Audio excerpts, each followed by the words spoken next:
오늘 하나님의 말씀 함께 보도록 하겠습니다. 오늘 하나님의 말씀은 사도행전 20장 24절 한 절 말씀입니다.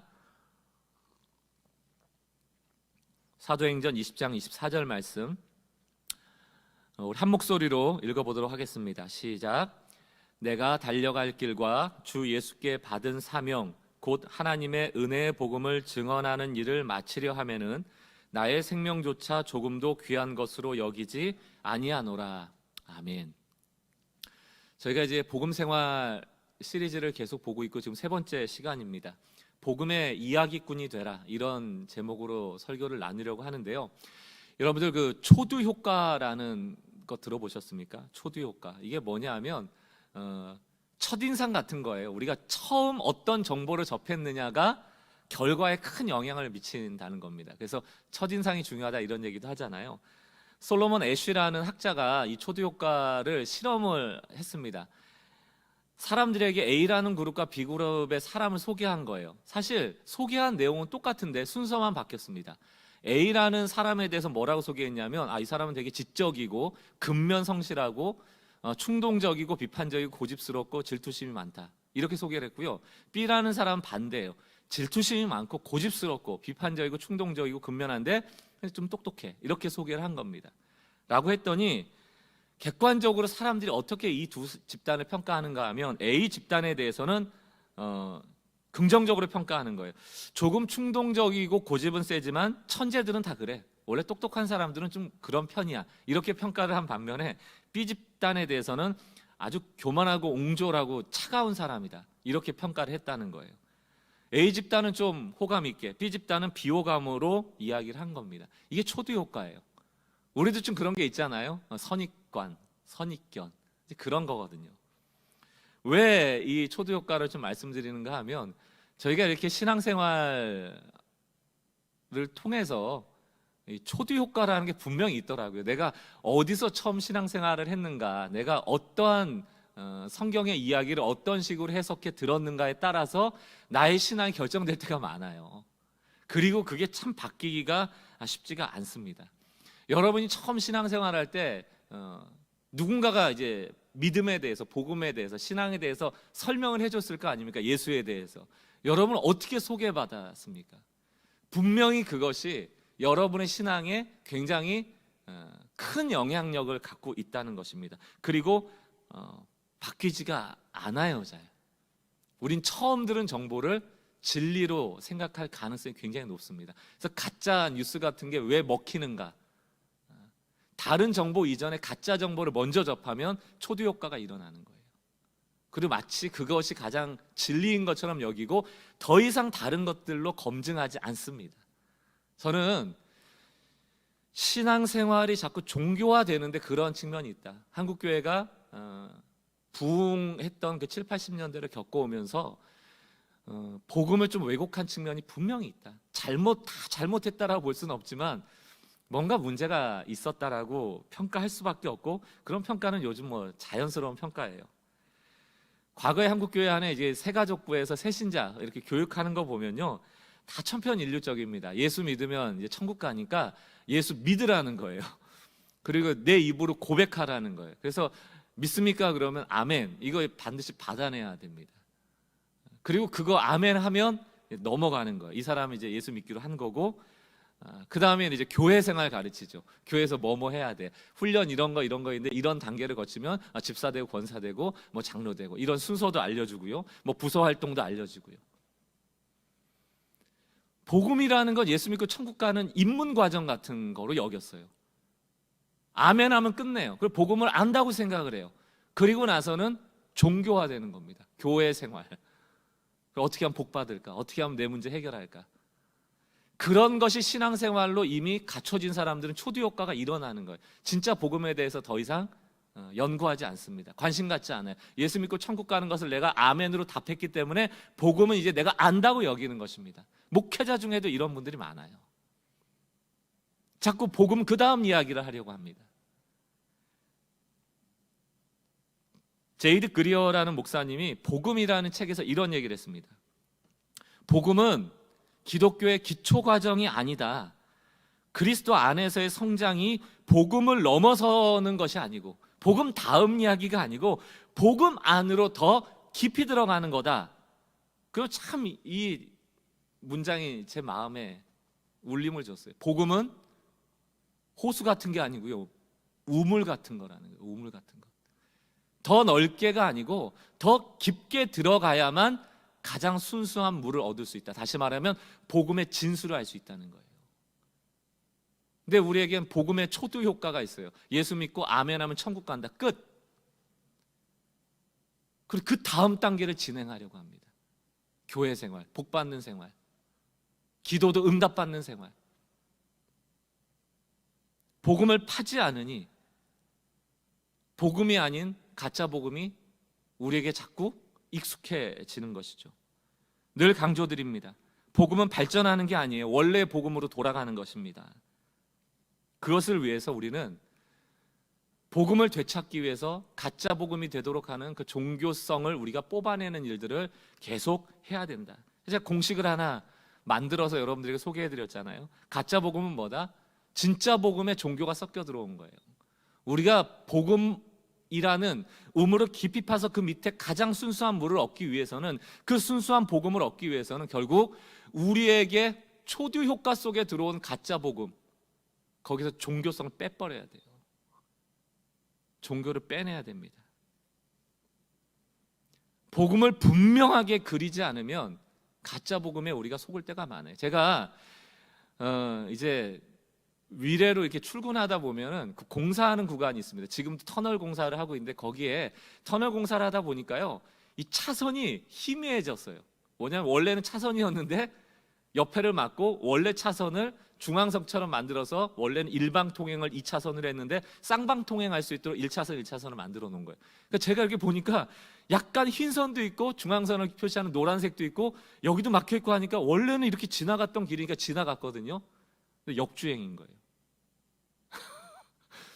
가다 보니까 뭔가 쎄해요. 근데 차가 마주오고 있지 않아서 다행히 제가 백으로 한 100m를 했습니다. 그리고 나서 빠져나왔는데 저쪽에서 차가 오더라고요. 왜 그랬을까요? 선이 분명하지 않으니까. 선이 분명하지 않으니까. 복음이라는 선이 분명하지 않으면 우린 늘 다른 길로 갈 수 있습니다. 그래서 복음이 뭐냐? 여러분, 많은 책들에서 복음에 대해서 설명을 하지만 성경에서 여러분 집에 가셔가지고 요즘은 잘 돼 있잖아요. 이제 찾기 기능 같은 거. 복음이라고 한번 쳐보세요. 그럼 복음하고 가장 어울리는 한 쌍의 단어가 나옵니다. 복음하고 같이 늘 나오는 단어. 굉장히 많이 등장을 해요. 그게 바로 전파, 전하였더라, 증거하였더라, 증언하였다, 이런 얘기예요. 무슨 얘기인가? 복음은 그저 내가 소유함으로 천국 가고 끝나는 얘기가 아니란 말이에요. 복음하고 가장 잘 어울리는 단어는 이 복음이 전해지는 겁니다. 그럼 우리의 신앙생활을 돌아보세요. 우리가 복음을 가졌다 하잖아요. 우리가 아멘으로 답하고 천국 간다고 하잖아요. 그리고 끝났잖아요. 근데 성경은 복음은 전해지는 거래요. 그럼 우리의 신앙은 뭡니까? 전해야 되는 거예요. 그거는 전도팀에서 하는 게 아니고 전도 폭발팀에서 하는 게 아니고 모든 성도의 의무와 같은 것이거든요. 근데 우리한테 무거워요. 복음 전파하고 전도하라는 거야, 교회 데려오라는 거야, 늘 그런 식의 생각입니다. 아니에요. 성도로서, 복음을 가진 자로서 누구를 만나든지 복음의 이야기를 할 수 있도록 준비해야 된다는 것입니다. 교회를 데려오는 얘기가 아니에요. 복음을 전하는 얘기입니다. 예수를 이야기하는 이야기예요. 마태복음 4장 23절. 예수께서 온 갈릴리를 두루다니사 그들의 회당에서 가르치시며 천국 복음을 전파하셨다, 이렇게 돼 있죠. 사도행전 8장 4절. 그 흩어진 사람들이, 예루살렘의 그 그리스도인들이 핍박받고 이방으로 흩어졌을 때 흩어진 사람들이 두루다니며 복음을 가지고 구원받았다? 아니에요. 복음의 말씀을 전할세. 사도행전 15장 7절. 많은 변론이 있은 후에 베드로가 일어나 말하되 형제들아 너희도 알거냐 하나님이 이방인들로 내 입에서 복음의 말씀을 들어 믿게 하시려고. 그 얘기는 뭡니까? 이방인이 들을 수 있도록 내가 복음을 전했다는 거예요. 오늘 읽었던 본문 사도행전 20장 24절. 내가 달려갈 길과 주 예수께 받은 사명 곧 하나님의 은혜의 복음을 증언하는 일에. 성경의 마지막인 계시록 14장 6절, 또 보니 다른 천사가 공중에 날아가는데 땅에 거주하는 자들 곧 모든 민족과 종족과 방언과 백성에게 전할 영원한 복음. 복음은 우리가 믿고 천국 가려고 존재하는 게 아닙니다. 그건 반쪽이에요. 또 하나의 반쪽은 뭡니까? 내가 가진 복음을 전함으로 그들도 구원받도록 하는 것. 이게 신앙이거든요. 이게 복음의 정수거든요. 성경은 우리를 구원하는 복음이 다른 사람에게도 전파되어지므로 함께 구원받으라는 메시지가 분명합니다. 이 함께 더불어 구원받는 이 일이 우리의 신앙임을 알 때 비로소 공동체가 건강해지는 것인데, 우리는 너무 신앙을 개인적인 각도에서 볼 때가 많죠.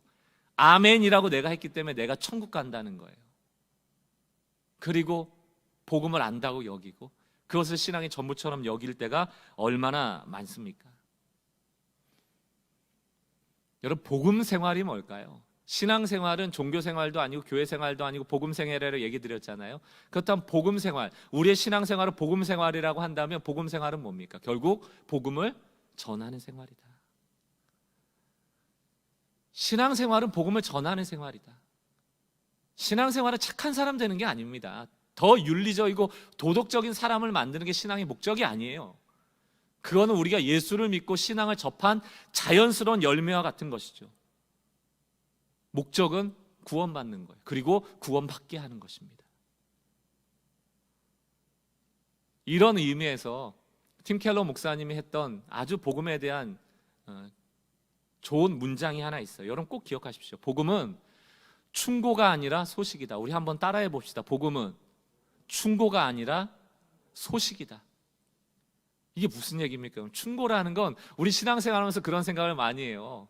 너 그렇게 하면 안 돼. 이렇게 해야 돼. 이렇게 살면 벌 받아. 이렇게 살아야지 복 받아. 도덕책이나 무슨 윤리책 같은 충고처럼 여겨요. 아니에요. 복음은 소식이에요. 좋은 소식이에요. 소식이라는 것은 선언입니다. 말하고 듣도록 되어 있는 거예요. 복음은 말하는 것이고 복음은 말한 것을 듣는 것이거든요. 요한복음 5장 39절 40절, 요즘 자주 인용되는 성경 구절인데요. 너희가 성경에서 영생을 얻는 줄 생각하고, 영생이 중요해요. 신앙생활은 영생을 얻게 하는 것입니다. 성경을 연구하거니와 이 성경이 곧 예수에 대해서 증언하는 것이다. 이 얘기는 뭡니까? 예수가 곧 영생이라는 의미죠. 40절. 그러나 너희가 영생을 얻기 위하여 내게 오기를 원치 않는다. 영생은 예수께 있다.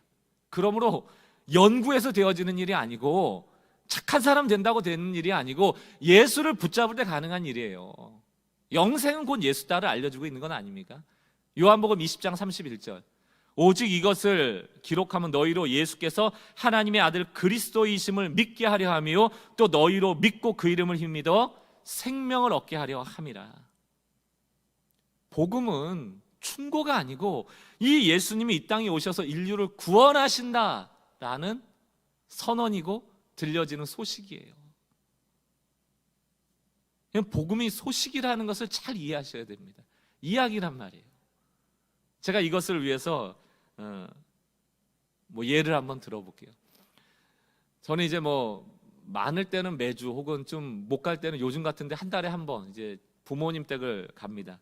여러분도 아시겠지만 한 3, 4년쯤에 저희 아버지 어머니가 다 암에 걸리셨잖아요. 아버지가 먼저 소장암, 우리나라에서는 별로 걸리지 않는 소장암인데 거의 이 복통이 장이 끊어질 정도로 아프셔서 병원에 갔더니 일단 개복을 해보자 해서 개복을 했을 때 그 부분에 이제 암이 있어서 암 수술을 하셔서 좀 고생을 많이 하셨고요. 그리고 6개월 있다가 어머니가 이제 담도가 막히면서 간의 절반 정도가 이제 기능을 상실해서 그거 거의 간을 절반을 절제하는 수술을 하셨죠.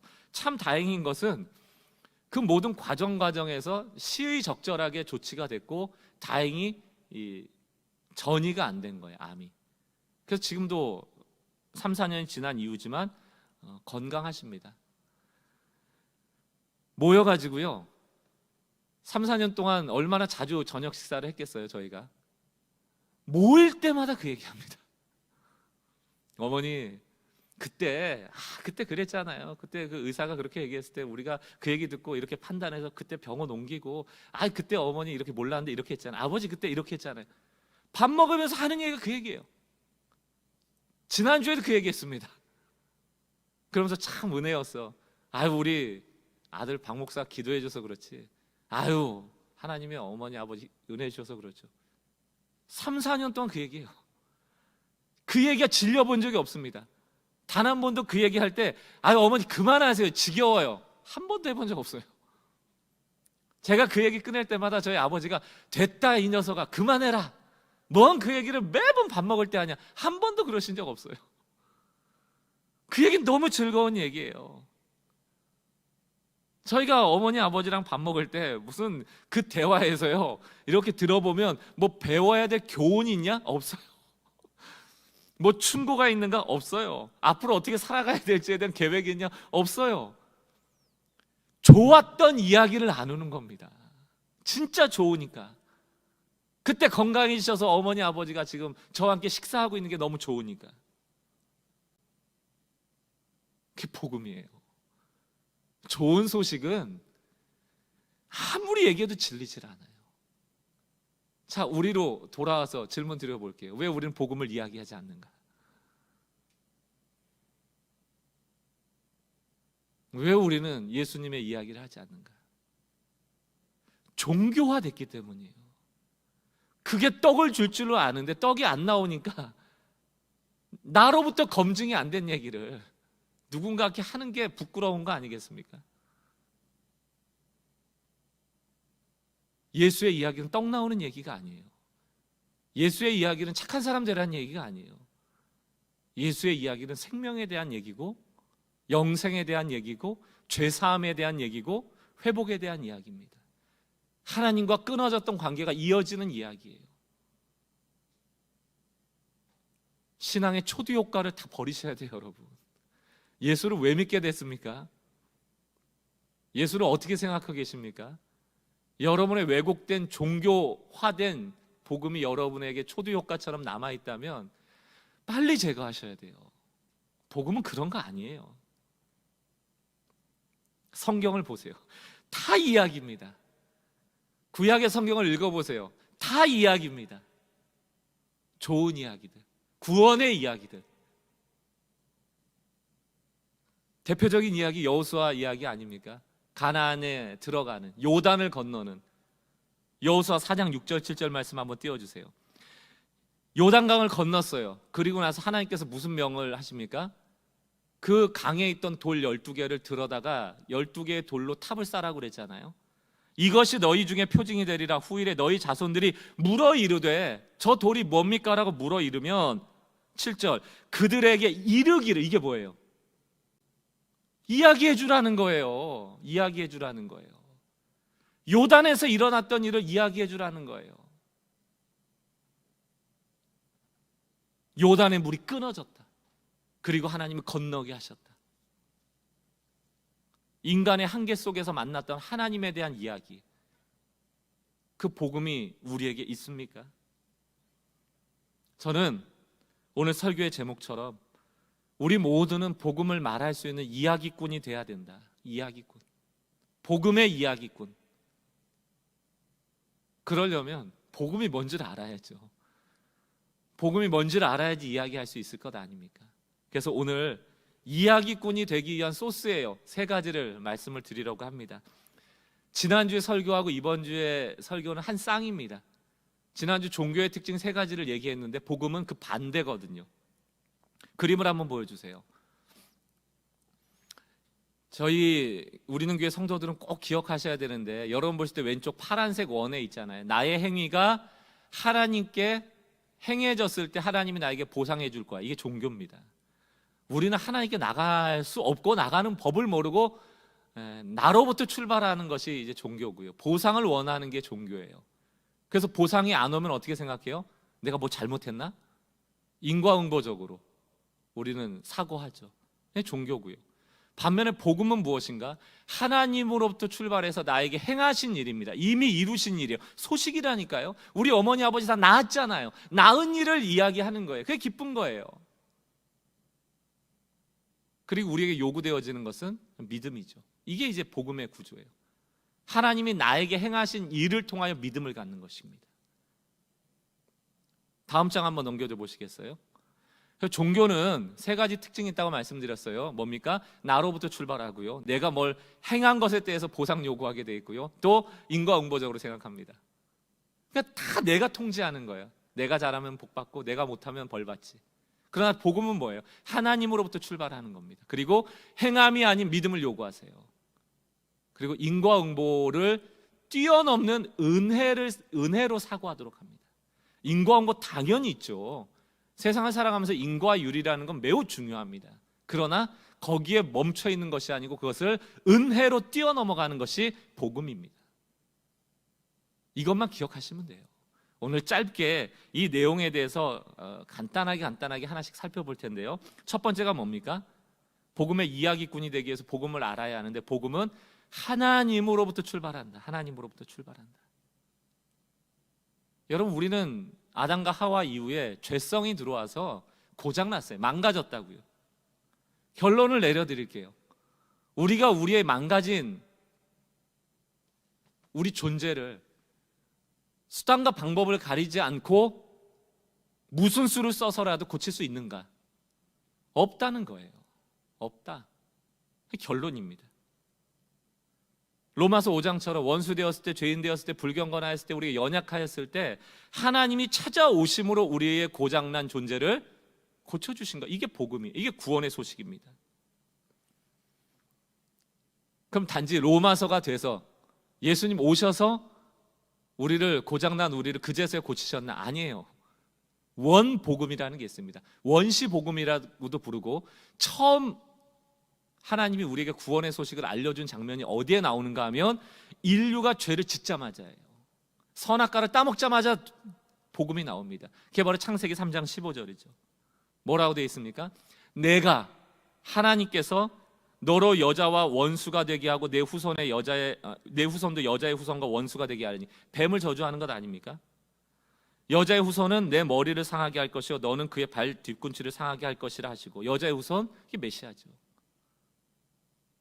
인류가 고장나자마자 하나님은 조치해 주시는 거예요. 고장나버린 아담과 하와가 스스로를 어떻게 고칩니까? 불가능하죠. 이게 복음이에요. 그리고 성경은 이 창세기 3장 15절에 우리를 구원하시고자 하는 좋은 소식을 약속처럼 여기고 성취해 가시는 하나님의 구속 사역이 바로 성경입니다. 우리한테 떡 주는 이야기가 아니라고요. 이 땅에서 잘 먹고 잘 사는 얘기를 하는 것이 아니라고요. 구원의 이야기예요. 근데 우리는 왜 복음을 전하지 않는가 하면, 생명을 구원받았다라는 것에 대해서 가치를 못 느끼고 이 땅의 떡의 가치를 두기 때문입니다. 잘못된 초두 효과가 있다니까요, 우리에게. 저 역시 마찬가지 아니에요. 부모님 암에서 낳은 사건은 그렇게 밥 먹듯이 얘기하지만 사람들 만나갖고 복음에 대한 얘기를 그렇게 막 얘기하지 않을 때가 많아요. 왜 그럴까? 역시 저도 그런 한계가 있는 거예요. 그러니까 우리가 더 우물을 파야 된다고요. 복음에 대해서 더 알려고 애써야 된다는 것이죠. 약속의 성취가 대림절을 앞두고 있는, 대림절 속에 있는 우리들이 그토록 기다리는 성육신 예수의, 그것을 통해 성취된 것이죠. 마가복음 1장 1절, 하나님의 아들 예수 그리스도의 복음의 시작이라. 이 얘기를 좀 풀어 얘기하면, 하나님이 시작한 복음이 예수를 통하여서 드디어 이루어졌다, 이런 얘기죠.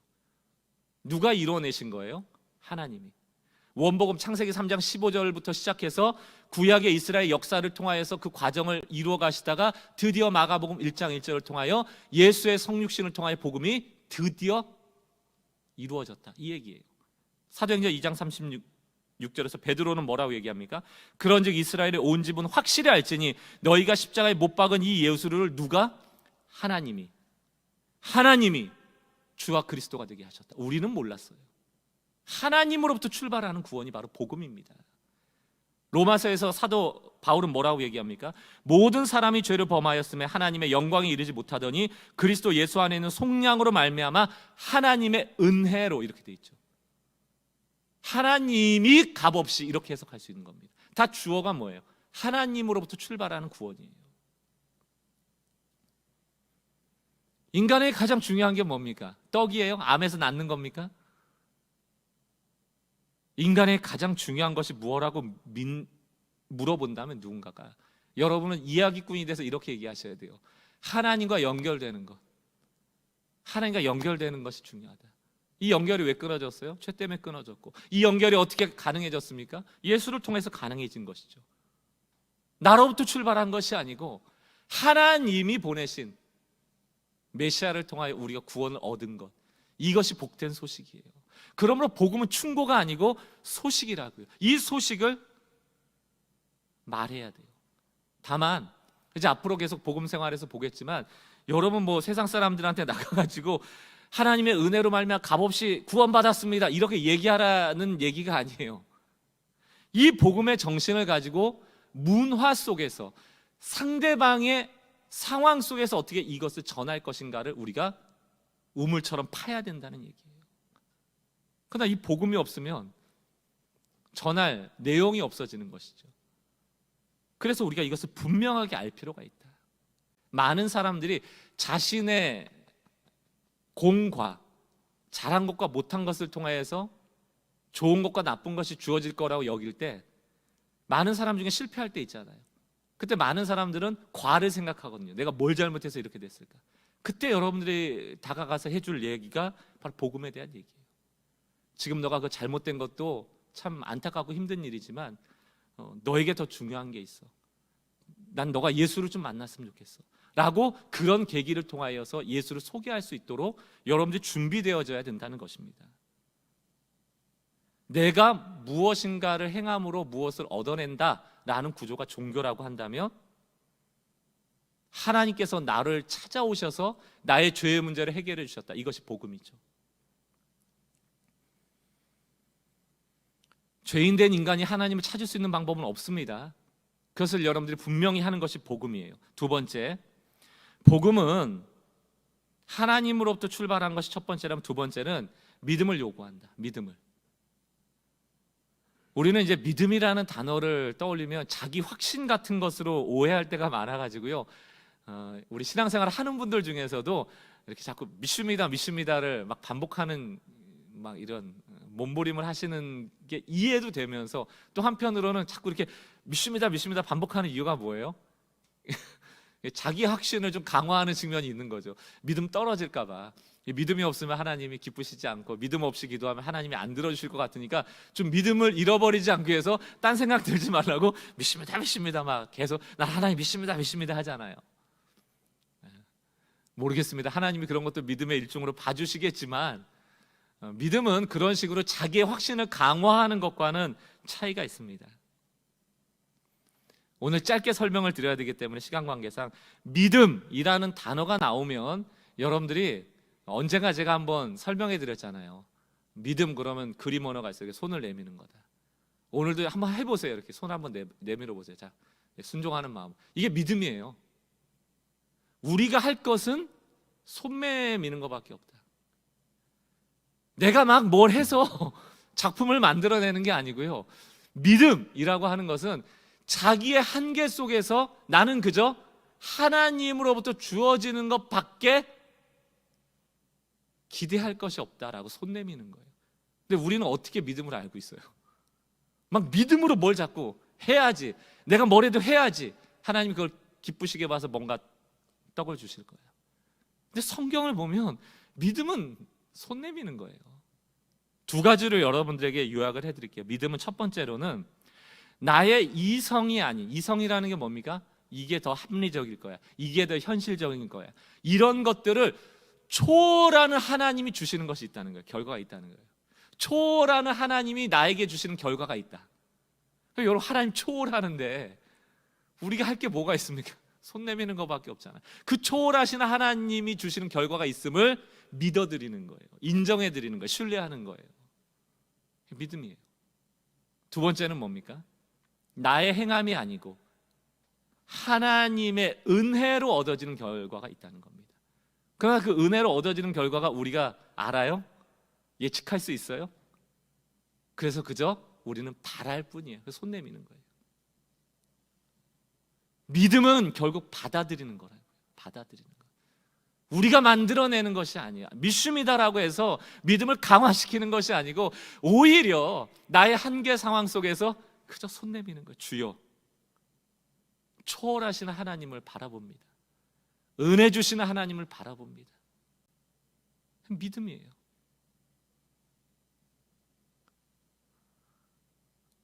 갈라디아서 2장 16절에 복음에 대한 정수가 나오지 않습니까? 사람이 의롭게 되는 것은, 구원받는 것은, 하나님과 관계를 맺는 것은, 하나님과 다시 연결되는 것은, 이 뜻이에요. 의롭게 된다는 것은 우리가 착해진다는 게 아니에요. 도덕적이 윤리적이 된다는 게 아니에요. 하나님과 붙는다는 뜻입니다. 사람이 의롭게 되는 것은 율법의 행위로 말미암음이 아니요 오직 예수 그리스도를 믿음으로 말미암는, 이게 무슨 얘기입니까? 예수를 믿는다는 게 뭐예요, 여러분? 우린 할 게 없다는 뜻이에요. 그분을 그냥 받아들이는 거예요. 그냥 예수를 구원자로 받아들이는 거예요. 왜? 그게 나오잖아요. 우리도 그리스도 예수를 믿나니, 그저 받아들이나니. 이는 우리가 율법의 행위가 아니고 무슨 수단과 방법을 써도 못 얻고 그리스도를 믿음으로 의롭다함을 얻으려 합니다. 행함이 아니고 믿음이다. 그건 뭡니까? 그저 예수를 주로 받아들이는 거예요. 우린 이걸 제일 못합니다. 왜? 한 번도 공짜로 얻어본 적이 없거든요. 세상의 법칙이라는 게 공짜가 없거든요. 뭐래도 해야지 나에게 준다라는 생각이 있거든요. 근데 성경은 그렇게 말을 하지 않으니까 오히려 못 믿는 거예요. 오히려 믿음을 행위처럼 만들어내는 거예요. 사랑하는 성도 여러분, 힘을 빼세요. 주신 복을 받으세요. 그게 전부입니다.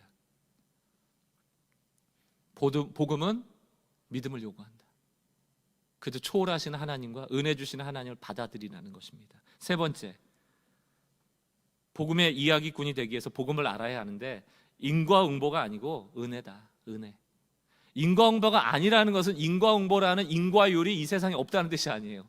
열심히 일해야 돈 벌죠. 게으르면 돈 못 벌어. 이거 인과율입니다. 당연히 존재하죠. 그러나 그 안에 갇히는 것이 아니고 그것을 뛰어넘는 플러스 알파 은혜가 있다. 그것이 복음이라는 것입니다. 우리는 아니 땐 굴뚝에 연기 안 난다. 분명히 알죠, 다. 근데 거기에 갇혀버리는 게 문제예요.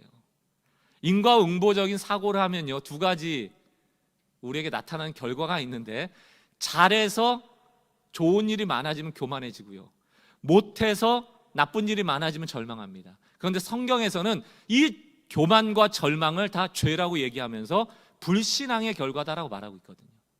여러분, 인과응보적으로 사고하면 반드시 그 사람 불신앙으로 갑니다. 교만해지거나 절망하거나. 왜 교만해요? 하나님 없으니까. 내가 열심히 하면 다 되는구나 생각하는 거고. 왜 절망합니까? 나는 구제불능이야. 어차피 난 실패했으니까 난 끝이야. 둘 다 하나님이 없는 거예요.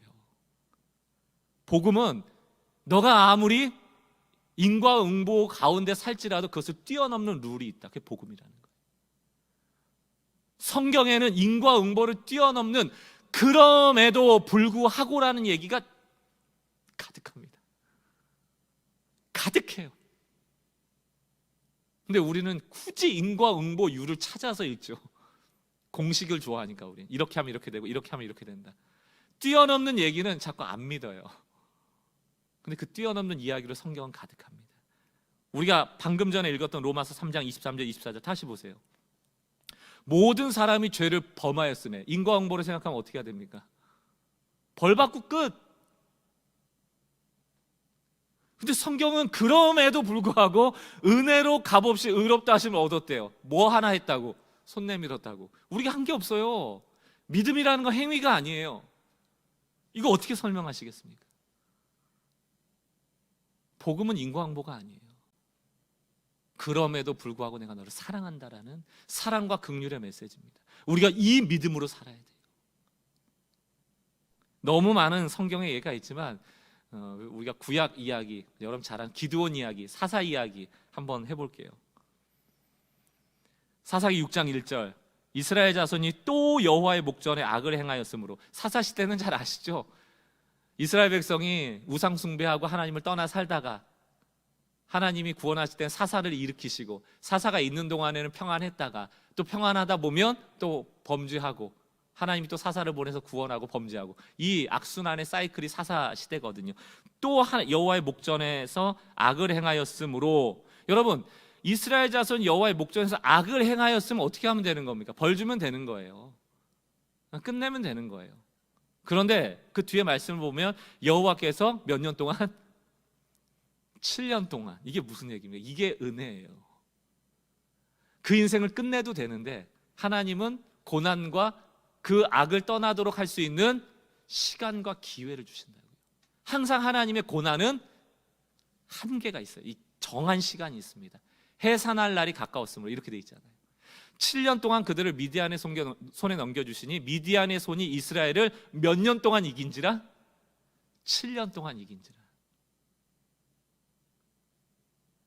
그럼에도 불구하고 하나님은 또 기회 주시는 거예요. 그리고 7년 후에 7년이 되었을 때 사사기 6장 6절 8절 이스라엘이 미디안으로 말미암아 궁핍함이 심한지라 이에 이스라엘 자손이 여호와께 부르짖었더라. 몇 년 만에 성경대로 보면 7년 동안 미디안의 고난을 받다가 7년째 되니까 도저히 못 견디겠다라고 해서 여호와께 부르짖었더라. 자, 여러분이 하나님이라면 만약에 그렇게 악을 행하고 하나님을 찾지 않던 백성이 7년 동안 한 번도 하나님 찾지 않다가 아유 하나님 한 번만 도와주세요라고 말하면 여러분 어떻게 하시겠어요? 인과응보의 룰에 근거하자면 도와줄 사람이 어디 있습니까? 내 너 그럴 줄 알았어. 내 진작부터 7년 전부터 내 경고했지. 내 그러지 말라고 했지. 너는 벌 받아 싸. 이게 인과응보예요. 그런데 뭐라고 합니까? 7절 이스라엘 자손이 미디안으로 말미암아 여호와께 부르짖었으므로 8절 여호와께서 이스라엘 자손에게 한 선지자를 보내시니라. 선지자를 보냈다는 뜻은 무엇입니까? 이제 하나님이 그 선지자를 통해서 일하실 것이고 이스라엘은 구원된다는 거예요. 그리고 세워진 용사가 바로 기드온이죠. 어떻게 설명하시겠어요? 인과응보로. 사랑하는 성도 여러분, 요즘 납득 잘 안 되고 열심히 한 것 같은데 잘 안 될 때도 있고, 혹은 뭐 열심히 해서 너무 잘 되신 분도 있을 수 있고, 좀 내가 잘 안 되는 거 보니까 내가 뭐 잘못했나? 이런 생각 하시는 분도 있을 수 있습니다. 그러나 그때마다 자꾸 인과응보적이고 종교적 생각보다는 복음적으로 생각하셔야 돼요. 은혜의 사고를 하셔야 돼요. 하나님이 주도하시는 구원의 방법이 있다. 우리 첫 번째였잖아요. 두 번째는 뭐예요? 우리는 지금 한계를 만났으니 초월하시고 은혜 베푸시는 하나님께 손 내밀자. 하나님께 나가는 거예요. 세 번째는 뭡니까? 여러분의 행함으로 인해서 결과 내려졌다라는 생각으로부터 좀 벗어나셔야 돼요. 하나님은 플러스 알파가 있다. 우리가 모르는 도우심이 있다. 그리고 혹시라도 고난 가운데 계신 분이 있다면 하나님은 한계를 정해 놓으셨다는 거예요. 이게 복음적인. 여러분 신앙생활 처음 했을 때 어느 교회에서 어떤 목사님께 복음을 들었습니까? 바라기는 오늘 제가 드린 얘기가 바로 여러분들이 처음 들었던 복음이길 바랍니다. 그러나 혹시 이전에 들었던 신앙의 이야기가 종교적인 것이라면 오늘 어렵겠지만 이 복음의 이야기로 우리의 신앙의 색깔들을 다 바꾸시기를 주의 이름으로 축원합니다. 분명하게 선을 그을 필요가 있는 것입니다. 갈라디아서 1장 6절과 10절을 읽으면서 오늘 말씀을 정리할게요. 그리스도의 은혜로 너희를 부르신 이를 이같이 속히 떠나 다른 복음을 따르는 것을 내가 이상하게 여기노라. 다른 복음이 있다는 거예요. 가짜 복음이 있다는 거예요. 여기서 말하는 가짜 복음은 많은 유대인들 중에서 은혜로 구원받았다는 것을 믿었다가 다시 율법으로 종교로 돌아간 사람들을 말하는 거예요. 7절 다른 복음은 없나니 다만 어떤 사람들이 너희를 교란하여 그리스도의 복음을 변하게 하려 함이라. 그러나 우리나 혹은 하늘에로부터 온 천사라도 우리가 너희에게 전한 복음 외에 다른 복음을 전하면 저주를 받을지어다. 9절 우리가 전에 말하였거니와 내가 지금 다시 말하노니 만일 누구든지 너희가 받은 것 외에 다른 복음을 전하면 저주를 받을지어다. 이제 내가 사람들에게 좋게 하랴 하나님께 좋게 하랴 사람들에게 기쁨을 구하랴 내가 지금까지 사람들의 기쁨을 구하였다면 그리스도의 종이 아니다. 다른 복음은 곧 사람을 좋게 하는 것이라는 것입니다. 여러분 오늘 세 가지 종교가 아닌 복음의 이야기를 들으면서 마음이 불편하신 분들이 있으세요? 있다면 그게 진짜 복음이기 때문이에요. 다른 복음일수록 수용하기가 편하다. 이거구나라고 느껴지는 그 순간 다른 복음일 수가 있다. 그러므로 진짜 복음은 계속 우물을 파내려가야 돼요. 더 궁금해하고 벗어나지 않으려고 더 깊이 파야 돼요. 사랑하는 성도 여러분, 이야기꾼이 복음의 이야기꾼이 되기를 소망하십시오. 그러기 위해서 내가 복음을 더 잘 알 수 있기를 소망하십시오. 그리고 또 하나 부탁드릴게요. 결론을 내리면서 오늘 이 설교를 들으면서 그냥 머릿속에 이 복음이 필요한 단 한 사람을 좀 떠올려 보세요. 한 사람. 2021년도에 그 한 사람에게 이 좋은 복음의 이야기를 전하기 위해서 내가 좋은 이야기꾼이 돼버리라. 여러분 한번 결단해 보세요. 많은 사람에게 전하는 게 중요한 게 아니고 한 사람에게라도, 통계 자료를 굳이 내놓지 않더라도요, 신앙생활 20년 30년 해도 단 한 사람에게도 복음을 이야기하지 않은 사람이 굉장히 많습니다. 왜? 복음은 소유하는 것이라 믿고 복음은 천국 가는 것이라고 믿으니까요. 그러나 복음은 전하는 거래요. 함께 나눠줘야 되는 거래요. 그렇다면 우리는 필연적으로 복음을 이야기하는 이야기꾼이 되셔야 됩니다. 저는 오늘 말씀을 준비하면서 누구에게 좀 전할 수 있을까? 다른 데 볼 필요도 없어요. 우리 초등학교 아이들한테 복음을 전해야 돼요.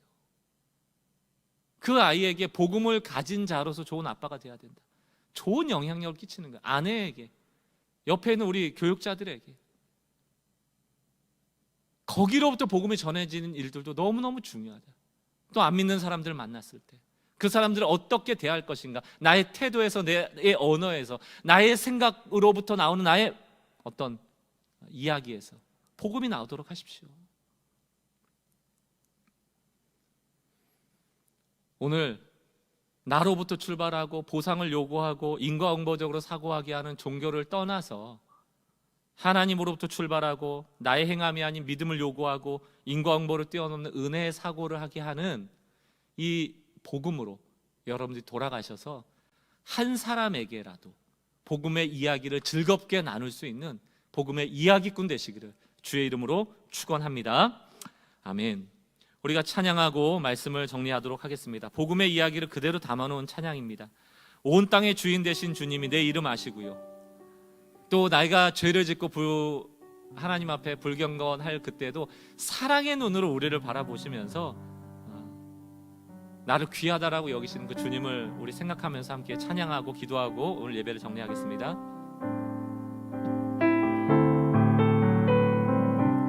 온 땅의 주인 되신, 온 땅의 주인 되신 주님이 내 이름 아시며 상한 맘 돌보네. 어둠을 밝히시는 새벽별, 방황하는 내 맘 주의 길 비추시네. 나로 인함이 아닌 주가 행하신 일로 나의 행함이 아닌 오직 주로 인하여. 나는 누구입니까? 나는 오늘 피었다 지는 이름 없는 꽃과 같네. 바다의 이름 파도 안개와 같지만 주는 나를 붙드시고 부르짖음 들으시며 날 귀하다 하시네. 2절입니다. 주님은 나의 죄를 보시고, 주님은 나의 죄를 보시고 사랑의 눈으로 날 일으키시네.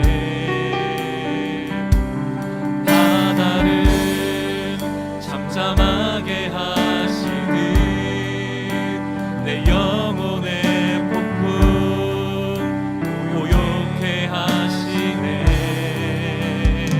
나로 인함이 아닌 주가 행하신 일로 나의 행함이 아닌 오직 주로 인하여 이것이 바로 복음입니다. 나는 오늘 피었다 지는 이름 없는 꽃과 같네.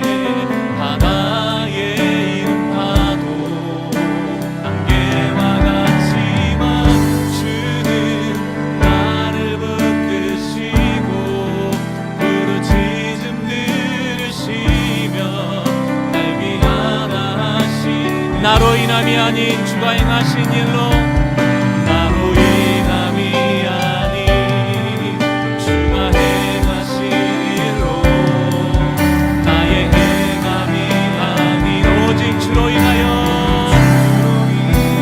믿음으로 주를 바라봅니다. 나는 오늘 피었다 지는 이름 없는 꽃과 같네.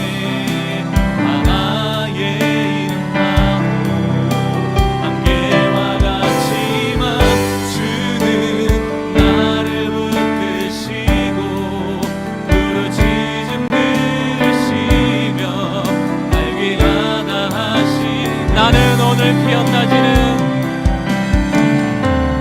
나는 오늘 피었다지는 이름 없는 꽃과 같네. 바다의 이름 파도 안개와 같지만 주는 나를 붙드시고 부르짖음 들으시며 날 위하다 우리 이렇게 찬양하면 좋겠습니다. 그럼에도 불구하고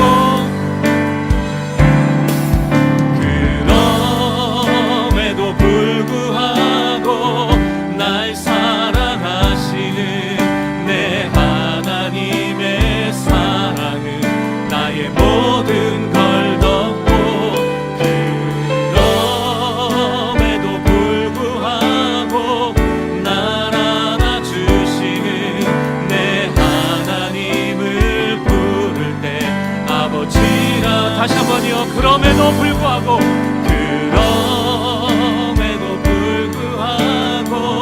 날 사랑하시는 내 하나님의 사랑은 나의 모든 걸 덮고 그럼에도 불구하고 날 안아주시는 내 하나님을 부를 때 아버지라 부르죠.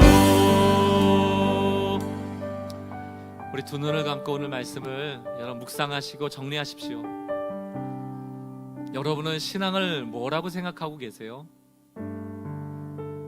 여러분의 열심이 혹시 보상을 요구하고 있는 것은 아니고 잘 되기 위해서 열심히 살고 계시는 것은 아닙니까?